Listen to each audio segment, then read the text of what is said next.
Five நேயர்களுக்கு வணக்கம்.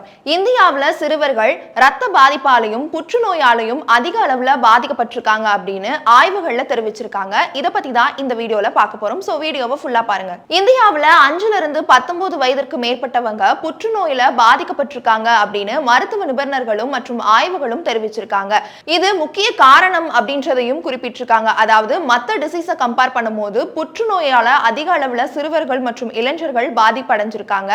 அதுவும் 5ல இருந்து 19 வயதிற்கு உட்பட்டவங்க ரொம்பவே பாதிப்பு அடைஞ்சிருக்கதாகவும் ஆய்வுகள்ல தெரிவிக்கப்பட்டிருக்கு அப்படின்றத குறிப்பிட்டிருக்காங்க. லக்ஷன்தீப் அப்படின்ற ஒரு இன்ஸ்டிடியூட் மூலமா இந்த ஆய்வுகள் வெளியிடப்பட்டது அப்படின்றதையும் மருத்துவ நிபுணர்கள் குறிப்பிட்டிருக்காங்க. இதுல மனசோர்வு மற்றும் புற்றுநோய் காரணமா நிறைய பேர் உயிரிழந்திருக்கதாகவும் மருத்துவ நிபுணர்கள் தெரிவிச்சிருக்காங்க. இந்த ஆய்வுகள்லையும் இந்த இன்ஸ்டிடியூட்லயும் வரக்கூடிய ஆய்வுகள்ல தெரிவிக்கப்பட்டிருக்கு அப்படின்றதையும் குறிப்பிட்டிருக்காங்க. பொதுவா புற்றுநோய் அப்படின்னாலே பெரியவர்கள், வயசானவர்கள், நடுத்தர வயது உட்பட்டவர்கள் அவங்களுக்கு தான் இருக்கும் அப்படின்னு நம்ம கேள்விப்பட்டிருப்போம். ஆனா இளைஞர்களுக்கு இப்ப ரொம்ப அதிக அளவுல புற்றுநோய் பாதிக்கப்படுது அப்படின்னா நீங்க நம்புவீங்களா?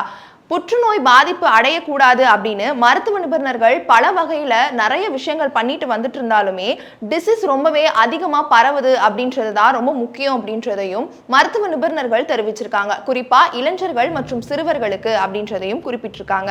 இதுல சர்வதேச புற்றுநோய் இந்த குளோபல் டிசீஸ் செட் அப்படின்ற இன்ஸ்டிடியூட்டும் இதுல வெளியிட்டிருக்காங்க. அது மட்டும் இல்லாம 19 வயதிற்கு மேற்பட்டவங்க ரொம்ப ஜாக்கிரதையாகவும் புற்றுநோய்க்கு பாதிப்பு அடையாத வகையிலும் இருக்கணும் அப்படின்னு சொல்றாங்க.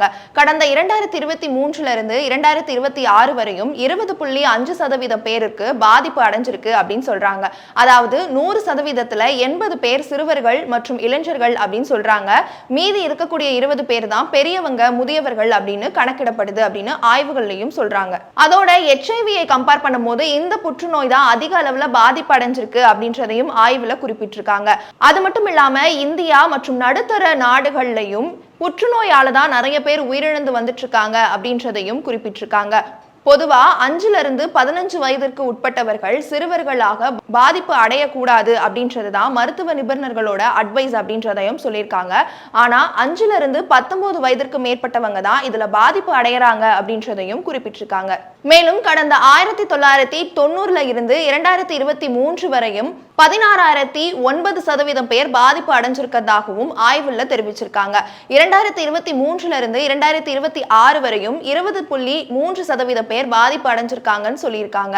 அப்படி இருக்கும்போது 2026 கடந்தா எவ்வளவு பேர் பாதிப்பு அடைவாங்கன்றதே தெரியல அப்படின்றதையும் மருத்துவ நிபுணர்கள் தெரிவிச்சிருக்காங்க. இதுக்கு முக்கிய காரணம் புற்றுநோய்க்கு மருந்து கண்டுபிடிக்காததுதான் அப்படின்றதையும் பகிரங்கமா குற்றச்சாட்டுகள் எழுந்து வந்துட்டு இருக்கு அப்படின்றதையும் குறிப்பிட்டிருக்காங்க. இது தடுக்க தேசிய அளவுல புற்றுநோய் சங்கம் அமைக்கப்பட வேண்டும் அப்படின்றதையும் மருத்துவ நிபுணர்கள் குறிப்பிட்டிருக்காங்க. இதை பத்தி என்ன நினைக்கிறீங்க அப்படின்றத மறக்காம கமெண்ட்ல சொல்லுங்க. இதே மாதிரி யூஸ்ஃபுல்லான வீடியோஸ் பார்க்கணும் அப்படின்னா சேனல் 5 நியூஸை ஃபாலோ பண்ணிக்கோங்க.